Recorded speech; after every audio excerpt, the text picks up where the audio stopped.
And we are live. Welcome to another week back here at DroneDJ. We're a couple of days late this week with Kirk down at Texas for a SpaceX event, but better late than never. So this week Yeah. we have insurance stats telling us what can go wrong or what has gone wrong with most of the drone accidents. We also have a piece of news from Skydio. They've won $100 million U.S. Army contract, which is, obviously that's a sizable contract. And then we've got the video of the week on some explosions. I bet people would love that. And then lastly, on gossip of this week, well, we haven't talked about remote ID much, but we're going to gossip a little bit on remote ID this week. So back at Kirk, I guess Kirk, my question to you is, what do you think about the most common thing going wrong with a drone operation? Well, I wasn't when I saw the article about the information of what was kind of like the most claims. It wasn't really surprising that it was pilot error. I mean, it's kind of like there's a lot of drone operators out there, and it's pretty easy to mess that stuff up, especially if you're not paying attention, if you're not trained. So I was looking down through the list, and there were a few that were kind of surprising. I mean, like I guess surprising and like easy to fix. Like I don't know, like theft from a vehicle is like pretty like I mean, I guess just don't have your stuff out there in the car or have it covered up. Like it's pretty like some of the stuff is kind of pretty easy to do or funny like a bird strike. Uh, I don't know how. I just had never thought that a drone could strike a bird. I mean, I guess it's possible, but like I didn't Or hear things birds with are striking airplanes. the drone, right? The other Birds way are striking around. the birds are going straight for the drone. I guess yeah. It was pretty interesting list, but also like kind of the top ones aren't that surprising at all that happened. But they also they are going down. Cover drones that the number of claims decrease. So as like drones get more reliable Well, first and of better all, like features. cover drone. It will be interesting to also see what's the total stats of people who are insured with cover drone. Yeah. Cover drone was our drone insurance, and I switched this year. Right, I switched to Hmm. Skywatch, partly just because we run a school. So when students are coming to our site and they don't have insurance, right, before they do the training, with Skywatch you can get on-demand insurance for our students. That's the main reason we switched. I have to say, Very nice. cost-wise, it's about the same, right? We also Yep. reached out to Skywatch, which next week we have a chat with them to see what are the numbers and stats from them. Obviously these are the ones from Cover Drone, and they used to, own a large percentage of the drone insurance market before Skywatch came in. But now with Skywatch, we're also expecting to see, what are their numbers looking like. So talking through this, we may be a little off topic, but stay posted on, our next topic. Just we're gonna have a special episode just on insurance and stats, because besides the accidents, another thing insurance can also tell us is what's the real market share of the different drone make and Yeah. models, right? Hmm. Based on what, because they have to collect your make and model and your serial number as part of the insurance, even when you are setting it up. So we can find out, what was the market share for DJI before 3 years ago, 2 years ago, and the current year. Those are all the interesting numbers I'm hoping to see. Now, turning Yeah. back to accidents, pilot error, even in general aviation, human error or pilot error is always the most, percentage. It's the highest reason for accident in general, because a lot of times people look at the mechanical failure, right? People think about, oh, what can I have, as fly away, or what's Hmm. the potential loss of data link, which is essentially your controller losing control with your drone that can cause an accident. But what's funny is if you look at loss of data link, not necessarily that will cause an accident, right? If you look at your Yeah. DJI safety settings through your either Fly app or Go4 app, you'll see that in case of a command and control link loss, in case your controller shuts off if you didn't charge it, say the night before, right? You have three Yeah. options. You can choose to have the drone to return to home, you can have it hover, or you can have land wherever it is. And there's typically a preset, and the preset, the default is usually return to home, right? So that's why even if you have a loss of data link, doesn't necessarily, mean you're going to have an accident. So typically it's interesting to drill down on the details, what actually causes accident. And pilot error, I can tell you the first question a lot of students or beginner pilots ask me is, I'm afraid my drone is gonna fly away. What actually Hmm. causes that, and that's mostly what causes that pilot error, right? And Kirk, if Yeah, you remember, we covered a story several weeks ago about a UK police having a drone fly away, and the investigation came back as he didn't wait 20 seconds for the drone to yeah, acquire satellites to record the home position, and that's what caused the flyaway. And essentially, yeah. yes, it was a flyaway, but what really caused it was the pilot error, was he couldn't Hmm. wait the 20 seconds before taking off. And exactly those are the common reasons for beginner pilots is taking out the drone, not calibrating the compass, not calibrating the IMU, right? Not waiting for the satellites to be acquired or the home position to be Hmm. locked before taking off. And then something goes wrong, they press return to home, and the drone doesn't even know where home is. Of course, it's going to fly away. But those are the most common pilot errors. Yeah. Um, It would be interesting to see the breakdown of these numbers through from recreational pilots to commercial pilots, because right. I feel like commercial pilots. I mean, when you go through that sort of training, you're going to have less errors. But I'm wondering, it'd be interesting to see like what's kind of the most error prone, reason for insurance claims per commercial pilots. Because they, especially if you're working with a company, like I know you guys have like a whole system for when you go out to fly, you always calibrate your compass. You're always doing this, like have like good steps before you start flying to make sure you don't have flyaways and stuff like that. So I wonder if like mechanical failure comes up higher because they're pushing their drones further and longer than what a recreational pilot would do, like on a single battery charge and then go home. What I would be interested in seeing is, did the pilot have training? Yeah, how And much training did that too? what was their total flight hours, let's say, for the Mhm. 12 months, leading up to that flight, right? Those would all be interesting. Just because someone's flying for fun recreationally, doesn't mean they're not going through their checklist very rigidly, right? And same Mhm. thing, just because someone's flying commercially doesn't mean they're not gonna make mistakes. So those are definitely interesting items. And I just want to go back to the insurance, even talk about, Kirk, you mentioned about theft from a vehicle. So from an Yeah, insurance coverage perspective, especially those of you who are, let's say, videographers, or, really do this for business purpose, you really want to look at your insurance, because drone insurance is typically an additional insurance than, your existing business insurance or your vehicle insurance or your content insurance, right? Those are all different things. So drone insurance typically covers when you're actually running a drone flight. So if, let's say, the drone falls down, crashes to something, and that's your third party general liability insurance coverage, right? And then if it crashes, and smashes to pieces, you need to get a new drone, then that's your hull coverage. That's covering your yeah, own aircraft. So those are the two common drone insurance. But theft from a vehicle, that means you're not flying the drone, you're transporting the drone. It's being stored or being transported. And that's typically covered through content insurance. And that content insurance is either, your home content insurance, or your vehicle insurance, or, your business office insurance, right? Or your warehouse insurance. That's where it's being covered through. So you definitely want to look at the different insurance providers or talk to your insurance brokers to make sure all the different aspects you are actually covered, even for indoor. So some of the drone insurance is only covering for when drones flying outside, not necessarily when yeah, you're flying indoor, right? You have to get additional indoor coverage if you choose to fly in a stadium. So those are all the questions you should actually ask for your insurance company. So, from cover drone story, this is actually a good topic, because insurance is not something everyone always fully understands when they're acquiring insurance, until shit happens, something goes wrong, and then they go back. And as far as we know, for insurance companies, if this is a clause you didn't follow, if you did something, either illegally or you didn't fly safely, then there are cases where insurance may not even cover you, right? They may not cover your yeah, wrongdoings if you don't have professional liability insurance.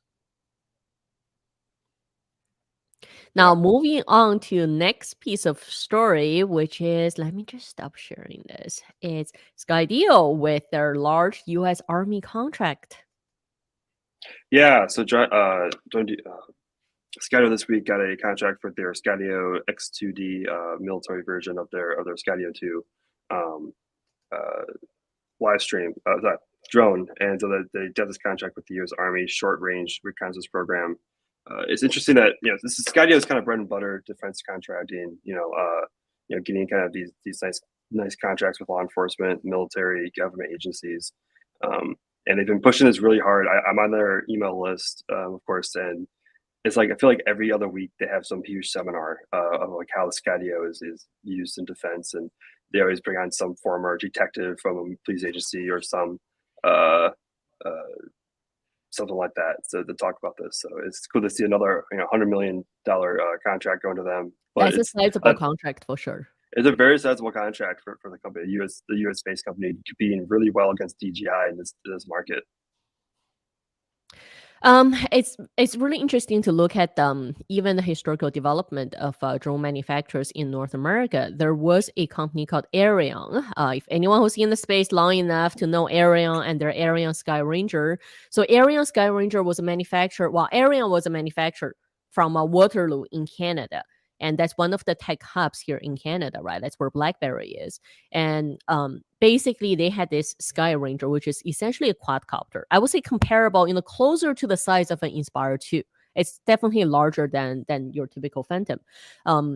They used to, so at the highest point, a Arion Sky Ranger would cost you $150,000. And looking at Skydio, it just reminds me of that Arion story as far as a business goes, because Arion was a military contractor. They were providing largely to military, and then with their quadcopter, they moved into a public safety space, just like what Skydio is doing, right? They started from defense, and then they moved into a civilian market with police and fire. So I remember training some police departments, and they spent $150,000 buying these Arion Sky Rangers, and it was sitting on the shelves.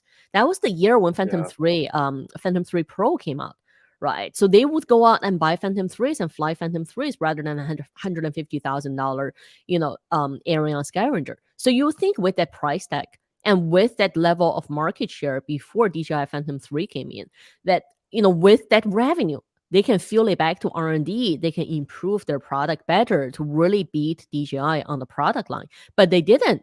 Because of that profit level, it also got them to be lazy, right? They got comfortable and they got lazy. So military contract is a very interesting thing because they're always willing to pay the price. So sometimes right, I find with startup or smaller innovative companies, when you have to struggle to survive, you try a lot harder, right? Then, being spoon-fed with all these large contracts is great, but it's how you're using that profit afterwards. Are you getting the right talents? Are you still doing, R&D and improving your product to make sure the usability, to make sure people actually enjoy using it? Because otherwise, none of this market share means anything if pilots don't enjoy using your drones, right? Yeah, and that's a huge thing in like the military defense industry, that as long as unless you're getting paid for it, there's not really a lot of innovation going on, or unless you're not bidding for a contract. If the contract isn't really competitive, where it always goes to the same person, there's really not. It's a pretty stagnant technology until it needs to be pushed. I agree. And I really like Skydio. As we said many times, we really want to see more. We really want to see more competition in this industry, right? All of us pilots, we want to have more options. We don't want one company or one manufacturer dominating the market. So I really hope Skydio take that money and put it into good use and really, bring the next generation of their product that can stand up to DJI, right? That's only going to benefit all of us as pilots. Maybe one day Skydio 3. One day we can keep praying. Well, they've got ties on their side right now, right? With this story also bleeds into a couple of the other stories we're covering about DJI. Is this week, we also had continuing U.S. conflicts on DJI part, where basically being reported as someone dug up DJI's ownership information and said there's a asset management company that owns shares for DJI who is essentially being controlled by the Chinese government, and then DJI responding to that by saying, well, that's not an active role. But in my understanding, that means they're confirming that those guys are a shareholder. right? They're not Hmm. denying their shareholder. They're just saying they're not in an active role. They're not taking up an active role. But again, those are going to be the ongoing, debates about DJI's ownership because they've been so secretive about their ownership. And Yeah. there's no, like, even in China, there's no face, there's no CEO or CTO coming out from DJI saying, we're representing the product. Here's our vision. There's Hmm. none of that. So that's always going to be for debate. But going back to Skydio is right now ties are on their side because there's all the doubts from, and because of the US position, it also affected Canada. There Hmm. was a recent contract to, Canadian defense as well, and they went with Skydio because they're gonna consider, well, what's gonna happen, right? We buy equipment for at least use it for several years down the road, and if later on something happened and something was Yeah. discovered on data security for DJI, then does it mean our $1 million of equipment is a wash? We have to buy new ones. Right. So those are all the considerations they have to have before making the purchase, and it's definitely affecting DJI's market share on the public sector, either defense or even public safety, right? Totally. Yeah. Well, we shall see, I guess. Now, Yeah. moving on to video of the week. Let me just refresh this to make sure we start from the beginning. And not to brag about it, but this week we decided to actually show a video from my own company. Let me just start sharing and turn on the video. Okay, and audio right here. There we go. 8, 7, 6, 5, 4, 3, 2, 1.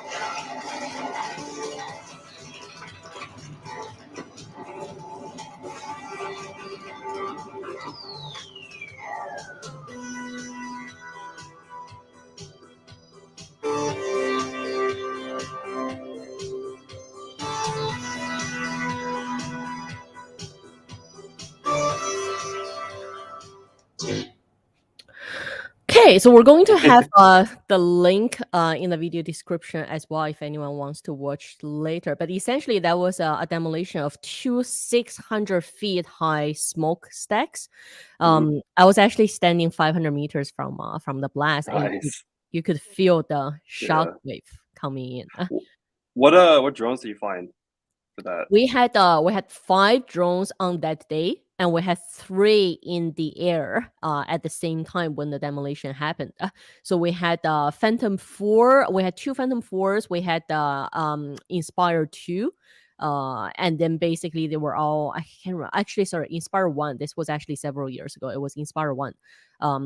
Because we had to go through special permission, it was 600 feet for the smokestacks. So one of the drones had to be at 800 feet altitude. And basically that was the one from overhead looking down, right? And 400 feet is your typical altitude you can operate. But Yeah. we had to go get specialty permission for that 800 feet.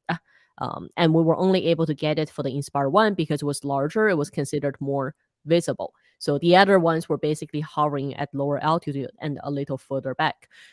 Yes, we had 5. We had 2 Inspire 1s on the spot, and we had 3 Phantom 4s. They were just all there as backup. I mean, you only get one shot, right? Yeah. You Yeah. don't get to say, cut, and let's do that again. That doesn't happen. Hey, can we just rebuild those smokestacks real quick? Yeah, we gotta redo that cut. Yeah, redo that thing. Right?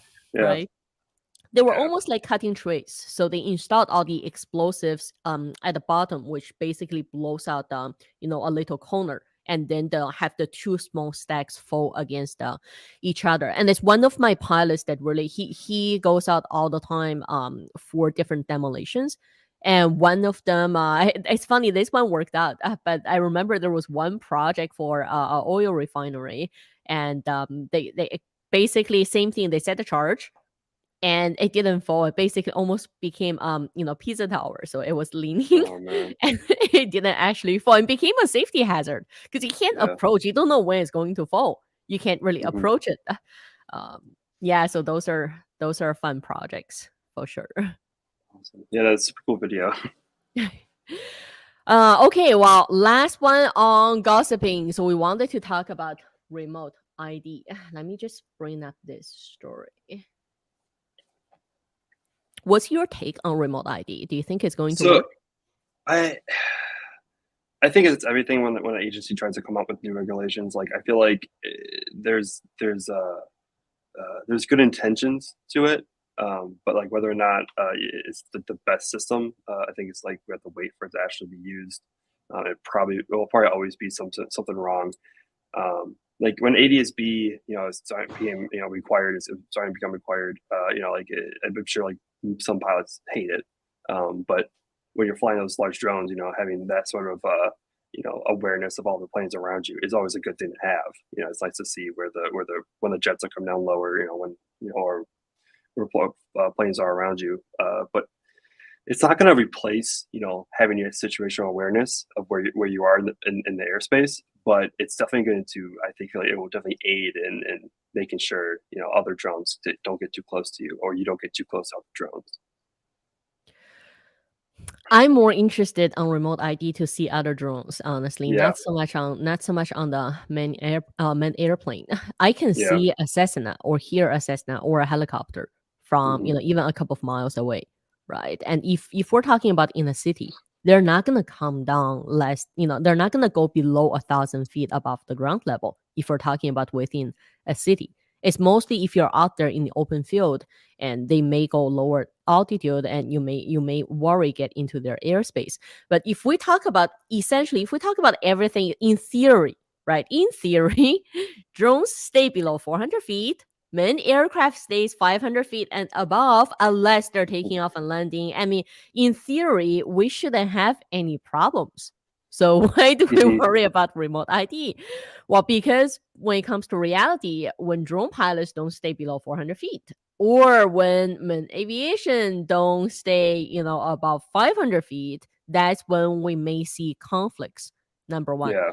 Number two, we all talk about beyond visual line of sight, all the stories of long range inspection, of public safety, of different operations, is when pilots want to fly their drone without being able to see it. And not just see it, visual line of sight means you can see the drone in a way that you can avoid, collision. You can have all this different, you can navigate it essentially, right? It's not Yeah. just seeing a little black dot in the sky. Like you have to see it well enough. But how often does that actually happen if you want to fly a little further, if you want to survey, let's say, larger facilities? And my concern at that point, I mean, even just take our training school, for example. At times, I may have like 10 pilots flying on my 100-acre property. I want to know where they are. I want to know how high they're flying. Yeah. I want to make sure they're not crashing into each other. That would be my main Yeah. concern. Right. And same thing as a pilot. If I go to a landmark spot, if I go to a really popular, touristy spot, I'm going to worry other pilots are going to be flying their drone there. I'm going to worry I will crash into them. Because if you look at it when the sun is in the right position, when the light is just right, and you're there at the landmark spot, I mean, how many people are going to try to get one angle of that specific, of that specific framing? Probably a lot. Like that would be my worry. So we shall see. There's always that guy with the cine whip that comes in and starts flying all around. And it just takes one person doing it wrong, right? It just takes one person who's playing cowboy and goes out and ruins it for everyone. So if we talk about what we want to see for remote ID, I mean, personally, everyone, like maybe everyone can share with us what they want to see, but personally, that's what I want to see. I want to see where the other drones are. I want to make sure I'm not crashing into them or they're not crashing into me. So going back to remote ID, basically it doesn't matter if DJI has the remote ID, if some other hardware company comes out and offers a little add-on component to go on the remote ID. Right. It doesn't matter which one is, as long as it's reliable and it works. Yeah. Yeah. 100%. So yeah. We haven't seen something that's proven. Let me put it this way. We haven't seen something that's proven that it absolutely works, and it needs to work on almost everyone. I mean, yeah, someone can always choose to turn it off and not use it. There's always that, like 0.001% someone deliberately doing it wrong. But you need to have this not just DJI on DJI drones or some hardware company selling it. You need to have this almost like if you ask me, I would say, how about FAA comes up, or picks some of the hardware providers and says, when you register your drone, right, that's the part of your registration.